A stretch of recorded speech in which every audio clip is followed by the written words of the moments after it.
मुंबई काँग्रेस जी आहे ती चांगलीच आक्रमक झालेली बघायला मिळते आहे। मुंबईमध्ये सध्या काँग्रेसचं आंदोलन सुरू आहे। आपण जर या ठिकाणी बघाल राजू वाघमारे सुद्धा प्रवक्ते या ठिकाणी आहेत आणि हातामध्ये फलक आहे। ईडी सीबीआय आयटी यंत्रणेचा दुरुपयोग करूनरा या सरकारचा जाहीर निषेध, नहीं चलेगी तानाशाही नहीं चलेगी म्हणत जोरदार घोषणाबाजी या ठिकाणी दिल्या जात होत्या। स्वतः राजू वाघमारे आपल्यासोबत आहे। काय सांगाल, काय एकूणच प्रतिक्रिया आहे?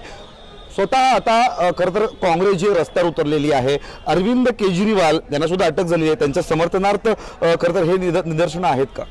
एक लक्षात घ्या की अरविंद केजरीवालांची अटक ही पूर्णपणे निवडणुकीशी संबंधित आहे। विरोधकांनी कुठेही बाहेर उतरून संघर्ष करू नये, बीजेपीच्या विरोधात उभे राहू नये म्हणून आज हे आमचे सगळे कार्यकर्ते, वर्षाताई गायकवाड आमच्या अध्यक्षा, आमच्या नेत्या, त्यांच्या नेतृत्वाखाली ही निदर्शनं आम्ही आयोजित केलेली आहेत आणि हा दाखवण्याचा प्रयत्न आहे की बीजेपी किती घाबरलेली आहे आणि म्हणून अरविंद केजरीवालची अटक जी त्यांनी केलेली आहे ती याच्यासाठीच की कोणत्याही परिस्थितीत विरोधकांना जागा मिळू नये, विरोधक निवडून येऊ नये यासाठी हा केलेला बीजेपीनी घोळ आहे। नाही म्हणजे कुठेतरी तुम्हाला असं म्हणायचं की भारतीय जनता पार्टी अरविंद केजरीवालांना किंवा आम आदमी पार्टीला घाबरत आहे? भारतीय जनता पार्टी इंडियाला संपूर्णपणे, इंडियाच्या सगळ्या घटक पक्षाला घाबरलेली आहे आणि म्हणून त्यांनी अरविंद केजरीवालांना अटक केली।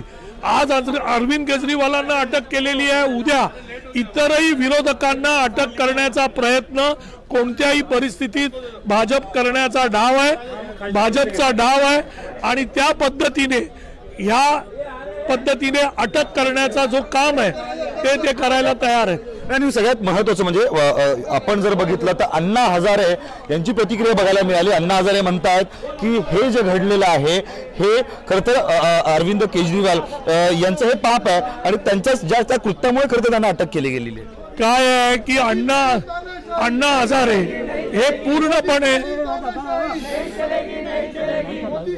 अरे थांबायला सांग ना, थांब रे, रुको ना यार, तुम समझ रहा, बाइक चालू है यार, समझो ना, रुको ना, बाइक चालू है ना। हाँ तो मालूम नहीं क्या, रुको जरा, आओ तुम आओ इधर आ जाओ बोला। तर मला सांगा, अरविंद केजरीवालांच्या विरोधात आता अण्णा हजारे सुद्धा उतरलेले बघायला मिळतात। अण्णा हजारे असं म्हणतायत की अण्णा हजारे आता असं म्हणालेले आहेत की अरविंद केजरीवाल हे यांचं पाप आहे, अरविंद केजरीवाल यांनी जे केलं त्यामुळे त्यांना अटक जी झाली आहे ती झालेली आहे। तुम्ही अण्णा हजारेंकडे कसं पाहताय? अण्णा हजारेंनी जे पाप केलेलं आहे 2014 पासून आतापर्यंत त्या पापाची कबुली अण्णा हजारे कधी देणार? कारण भाजप मोदी सरकार आल्यापासून जी पाप या देशामध्ये घडली त्या पापांच्या विरोधात कधी अण्णा हजारे बाहेर आलेले नाहीत आणि आता अण्णा हजारे सांगतायत की केजरीवालांनी पाप केलं, तर अण्णा हजारे गेली 10 वर्ष हे जे भाजप पाप करत होते तेव्हा अण्णा हजारे कुठे बसले होते? तेव्हा का नाही उपोषण केली? त्याच्यामुळे या ज्या गोष्टी आता अण्णा हजारे करतायत या संपूर्णपणे चुकीच्या आहेत आणि आम्ही कोणत्याही परिस्थितीत या इंडिया एकता या घटक पक्षांना आम्ही कोणत्याही परिस्थितीमध्ये आमच्या एकाही विरोधकांवर अशा प्रकारची जी बळजबरी तानाशाही झालेली आहे त्याचा आम्ही विरोध करतोय आणि मुंबई काँग्रेसतर्फे आमच्या नेत्या आदरणीय वर्षाताई गायकवाड यांच्या नेतृत्वाखाली ही सगळी निदर्शनं आम्ही आयोजित केलेली आहेत आणि वर्षाताईंच्या मार्गदर्शनाखाली हे सगळे कार्यकर्ते मुंबई काँग्रेसचे रस्त्यावर उतरलेले आहेत। तर हे होते राजू वाघमारे आणि मुंबई काँग्रेस जे ते या ठिकाणी आंदोलन करताना बघायला मिळतात। हातामध्ये पीएम मोदी कायर आहे असं म्हणत खरं तर त्या ठिकाणी जे आपण बघतोय की त्यांच्या हातात फलक जे ते दिसतात।